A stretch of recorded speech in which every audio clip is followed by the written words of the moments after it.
one. Hey, good morning. We're going to do a chairside chat for you today. Sorry it's a little late. We did breakfast before we did this one. This is from 1 Kings chapter 21, verses 25 through 29. It says, "No one else so completely sold himself to what was evil in the Lord's sight as Ahab did under the influence of his wife Jezebel.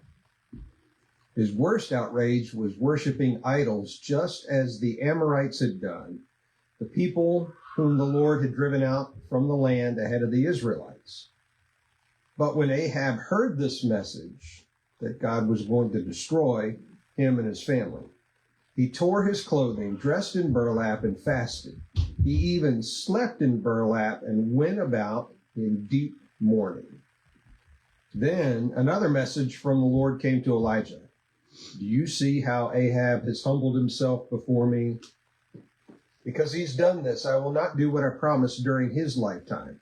It will happen to his sons. I will destroy his dynasty."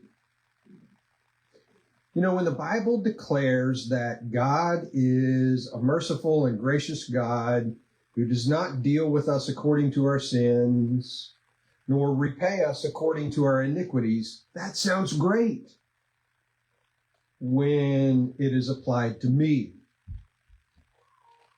Yet when applied to others, especially to very, very bad people, it's not very satisfying. Consider the situation of King Ahab. 1 Kings chapter 21, verse 25 says, all that needs to be said about Ahab's character.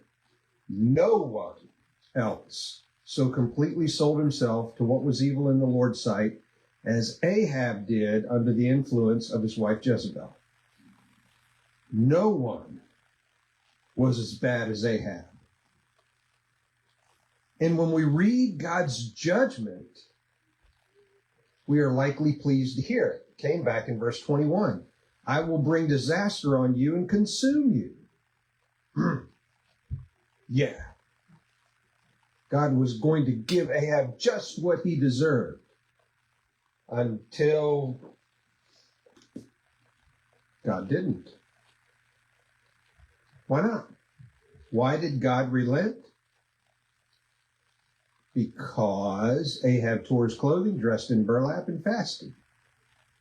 So God said to Elijah, do you see how Ahab has humbled himself before me? Because he's done this, I will not do what I promised during his lifetime. Well, that's not very satisfying.